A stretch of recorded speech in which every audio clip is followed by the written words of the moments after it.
Okay, what's up? Facebook Live. My name is Warren Freeman. I'm back on Facebook Live again with Warren's Vlog, episode 50. I figure since this is my 50th episode that I would go Facebook Live. My connection's already weak, so this is a bad sign. Let's hope we get better connection here. Also, for anyone that is live and watching me, if you have any questions, I'll try and answer them as you ask the question. But I'm actually giving my predictions for WWE's pay-per-view this coming Sunday. Tables, Ladders, and Chairs 2016. We have 6 matches on the card that have been announced. I'm not sure if anything's been announced for the pre-show. I probably won't know that until the day of. So let's get started. The matches that are announced. First, we got Baron Corbin versus Karlisto in a chairs match.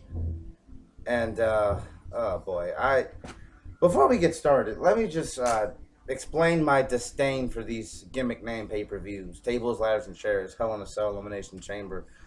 I've never really liked them at all. It seems like we have TLC.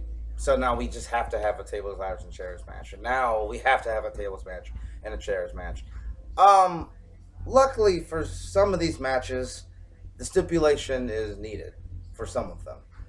Some of these matches are not stipulated at all. But I'll go through them all. Baron Corbin versus Karlisto. That's a chairs match. And I've never really understood the objective of a chairs match. I don't get it, and I still don't. This event, TLC, has been happening since 2009. And since 2009, they've had this event where you'd have a tables, ladders, and chairs match. You'd have a ladder match. You'd have a chairs match. And you'd have a tables match across the show. So this year, the chairs match goes to Baron Corbin and Karlisto. And I actually like that stipulation for Karlisto, given the fact that Karlisto is much smaller than Baron Corbin. But as Baron Corbin displayed on Smackdown, we saw the devastation that could be done with a steel chair in Baron Corbin's hands against poor little Karlisto. So, but my official prediction for that match is Karlisto's going to go over. He's going to win that. This angle has been built up for quite some time now. Karlisto was involved in the Cruiserweight title match against Brian Kendrick at Survivor Series. Which I reviewed in my last video. You can go back and watch my review on that. But Baron Corbin didn't interrupt that match and cost Karlisto, what up, Thomas Adams? Cost Karlisto the Cruiserweight title in that match. So Baron Corbin will be facing Karlisto this Sunday, and I'm picking Karlisto to win that match. Next up, we have Nikki Bella versus Carmella in a no disqualification match. And given how this angle has been going the past couple months, I just want this to be over. I really do. I'm going to pick Nikki Bella to go over. I mean, that's my official prediction, but honestly, I just want this angle to end. My problem with the angle, it is not... I like what Carmella's been doing as far as heel tactics, but I can't stand Nikki Bella. Like, it seems like her delivery and her promos are very dry and not convincing at all, and it's a little bothersome to me. I don't know if that's just the way she talks or if she really feels that way, but honestly, I just want this angle to be over, so I'm picking Nikki Bella to win that match Sunday. Miz versus Ziggler in the ladder match. This is obviously going to be the show-stealing match. Well, in my opinion, it'll be the show-stealing match anyhow. Ziggler went over and won the Intercontinental title at No Mercy, then lost it on SmackDown. I don't see them bouncing the Intercontinental title around. I really think this is being Ziggler's last opportunity. I think that The Miz is going to pull this match out. The Miz is going to win the ladder match, and I do believe that Maurice somehow is going to get involved because that's what she's been doing in all of Miz's matches. And I tell you what, I'd be surprised if Ziggler actually won. I really would. But I'm sticking with Miz. And connection. Okay, I'm back on. Damn, I must be in a really bad area right now. in my apartment. But my laptop is streaming, so I'm just going to keep going. Um, Heath Slater and Rhino versus Bray Wyatt and Randy Orton. I have a very bold prediction for this tag title match. I think that this match on this night will be the night that Randy Orton turns on Bray Wyatt. I know I lost connection on my Facebook Live, so I'm going to say that again because this is important. And, well, damn, I've pretty much given up on this Facebook feed. It keeps going in and out. But anyway, I think Randy Orton turns on Bray Wyatt. I originally picked Heath Slater and Ryan. Well, I picked Bray Wyatt and Randy Orton to win the titles Sunday, but I got a feeling that they're recycling this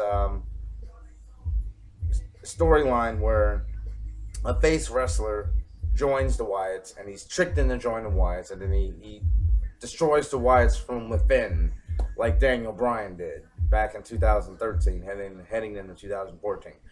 I feel like they're recycling that storyline, and I think that Randy Orton is going to turn on Bray Wyatt this Sunday. Heath Slater and Rhino are walking out tag champions. That's my official prediction. Also, you have to consider what Luke Harper is going to do in that match if he is involved, or if they're going to keep Luke Harper and Kane feuding too, because Kane could possibly get involved in this match too. Not necessarily to help Heath Slater and Rhino, but just to get after Luke Harper. It's very possible that could happen. Despite that, I am picking Heath Slater and all of his children and Rhino to retain the tag titles. Orton turns. That's my official prediction.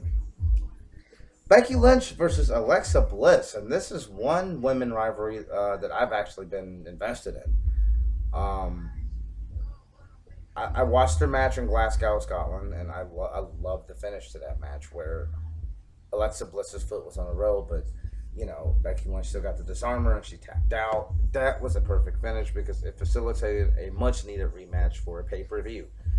On SmackDown Tuesday, the segment with Becky Lynch and Alexa Bliss ended with them brawling. And whenever WWE has a contract signing, that it's going to end in some sort of chaos. So it ended actually with Becky Lynch going through a table. And prior to that, this match was just a regular match. But then it turned out that, hey, Alexa Bliss challenged Becky Lynch to a table match, which makes sense because, Alexa Bliss put Becky through a table. So now it's going to be a table match, and I'm really interested in seeing how Becky Lynch is going to win, because that's my prediction. But as far as how Becky Lynch puts Alexa Bliss to the table, I don't know. But I'm picking Becky Lynch to win this match Sunday. Main event, AJ Styles versus Dean Ambrose. I'm going with AJ Styles here, only because of Dean Ambrose's history with TLC matches. I actually went to TLC in 2014 when he wrestled Bray Wyatt in the main event. And just based on how that match happened, it just seems like Ambrose took unnecessary risk after unnecessary risk after unnecessary risk until it caught up with him in the end. So I think that's going to be the same here. I think Ambrose is going to take stupid risk.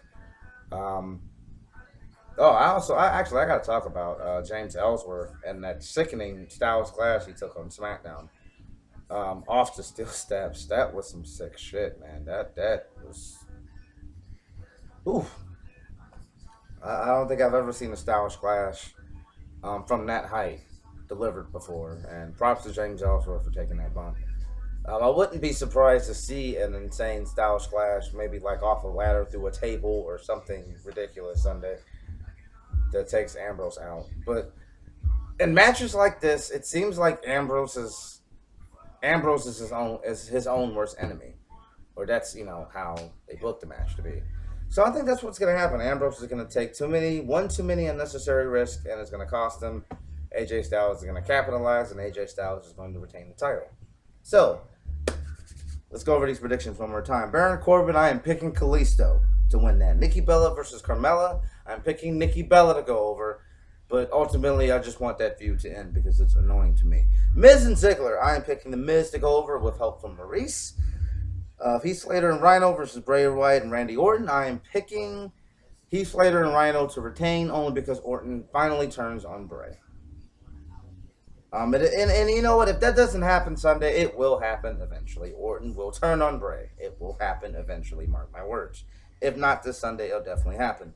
Becky Lynch versus Alexa Bliss. I'm picking the Irish lass kicker. I don't know what a lass is, but I'm picking Becky Lynch to win that match. I don't think Alexa Bliss is ready yet.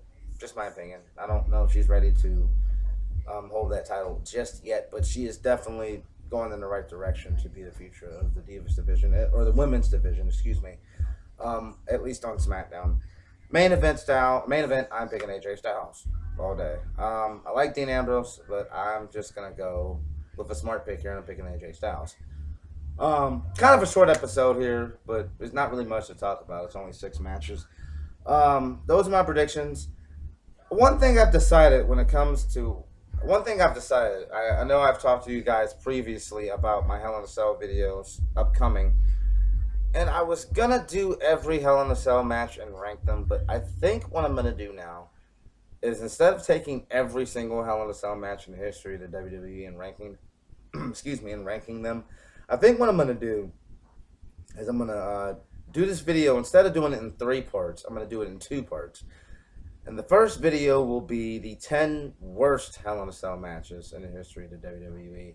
And the second video will be the 10 best Hell in a Cell matches in the WWE. My New Year's resolution, at least for this year, is to have those 2 videos done before 2017 hits. So, and wow, this Facebook Live is just not working tonight. Only person I got to watch was Thomas Adams. He always watches, but I'm not bumping for you, Thomas Adams. So, but yeah, Facebook Live isn't. Yeah, it's definitely not working out tonight. But that's okay. I'm gonna wrap this video up. Yeah. So TLC predictions pretty much done. I'm gonna have the TLC review.